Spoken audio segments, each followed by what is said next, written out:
শীত মানেই পিঠাপুলি, আর এই সিজনে পিঠাপুলি ছাড়া তো কোনো কথাই নেই, তাই না? আর যদি ভিন্ন রকম একটা পুলি পিঠা হয় তাহলে কেমন হয় বলেন? ভিন্ন রকম একটা পুলি পিঠা বানিয়ে নিলাম, যেটা নতুন রাঁধুনি থেকে শুরু করে ব্যাচেলর সবাই তৈরি করতে পারবেন। স্বাদে গন্ধ অতুলনীয়। চলুন তাহলে দেখা যাক। সুপ্রিয় দর্শক, আসসালামু আলাইকুম, সবাইকে ওয়েলকাম। এখানে আমি 1 টেবিল চামচ ঘি দিয়ে দিলাম মেজারমেন্ট কাপের হাফ কাপ সুজি। সুজিটা খুব ভালো করে একদম মুচমুচা করে ভেজে নিব। দেখেন এই পর্যায়ে চলে আসলে 2 টুকরা দারচিনি, 2টা এলাচ দিয়ে দিলাম, আর দিয়ে দিলাম 1/2 কাপ ঘন করে জাল করে রাখা লিকুইড দুধ। দুধটা দিয়ে সুজির সাথে খুব ভালো করে মিশিয়ে দিয়ে দিলাম হাফ কাপ চিনি। চিনিটা দিয়ে যখন বলক উঠে গেছে, মানে জাল উঠে গেছে, এখন অ্যাড করে দিলাম 1 কাপ কোরানো নারকেল। নারকেলটা অনেকেই পছন্দ করেন না, তারা কিন্তু নারকেলটা স্কিপ করতে পারেন। সেক্ষেত্রে একটু বাদাম অ্যাড করতে পারেন, না দিলেও সমস্যা নাই। তবে নারকেলটা দেওয়াতে কিন্তু অসম্ভব মজা হয়েছে। নারকেলটা দিয়ে খুব ভালো করে মিশিয়ে রান্না করে নিলাম 3 থেকে 4 মিনিট। এই পর্যায়ে চলে আসছে, হয়ে গেছে। এখন এটা সাইড করে নামিয়ে নিলাম। পরবর্তী স্টেপে চলে গেলাম। দিয়ে দিলাম 2 কাপ চাউলের গুঁড়া। আর এই চাউলের গুঁড়াটা ফ্রিজে ছিল, বের করে 1-1.5 ঘন্টা একটু স্বাভাবিক তাপমাত্রা রেখে দিয়ে দিলাম। আরও দিয়ে দিলাম হাফ কাপ সুজি, হাফ চা চামচ বেকিং সোডা, স্বাদ অনুযায়ী লবণ। সব কিছু খুব ভালো করে মিশিয়ে এখন স্টেপে স্টেপে পানি দেব এবং পাতলা একটা গোলা তৈরি করে নেব। আর এখানে যে গোলাটা করব, আমরা চিতই পিঠা বানাই যে ধরনের গোলা বা সিটা রুটি, ঠিক সেই সিস্টেমে গোলাটা তৈরি করব।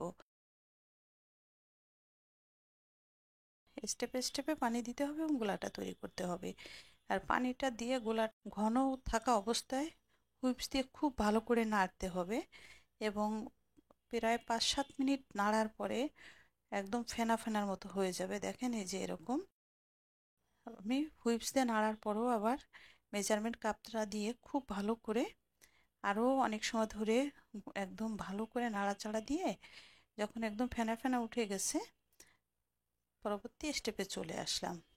একটা প্যানে একটু তেল দিয়ে টিস্যু দিয়ে ভালো করে মুছে গোলাটা, এখানে হাফ কাপ গোলা দিয়েছি। দেখেন সুন্দর একটা গোল পাতলা রুটি তৈরি করে নিলাম।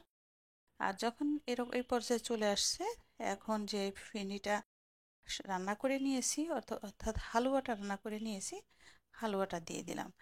এখন প্রথমটা কিন্তু একটু এলোমেলো হয়েছে, নিচে লেগে গেছে, সমস্যা নাই। পরবর্তীতে বাকি সবগুলো খুব সুন্দরভাবে হবে। যে কোনো পিঠা দেখবেন যে প্রথম অবস্থায় কিন্তু একটু হতে সমস্যা হয়, এটা নিয়ে ভয় পাওয়ার কোনো কিছু নাই। পরবর্তীতে বানাবেন, দেখবেন যে সুন্দর হচ্ছে। এখন স্টেপে স্টেপে এইভাবে করে আমি সবগুলা পিঠা বানিয়ে নিলাম। অসম্ভব অসম্ভব মজার এই পিঠাটা। আপনারা অবশ্যই এভাবে করে পিঠাটা বানাবেন। কোনো তেল লাগবে না, কোনো বেলাবেলি লাগবে না, কোনো ঝামেলা ছাড়া এইভাবে করে পুলি পিঠাটা বানিয়ে নেবেন।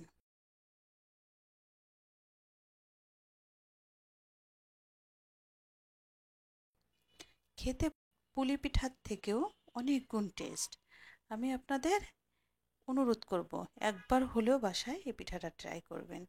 এটা বলতে পারেন যে পাটিসাপটা পিঠা না। পাটিসাপটা পিঠাটা এরকম না। পাটিসাপটা পিঠা রেসিপি আমার পেজে আছে এবং সামনে আমি দিব, আপনারা সাথে থেকে দেখবেন।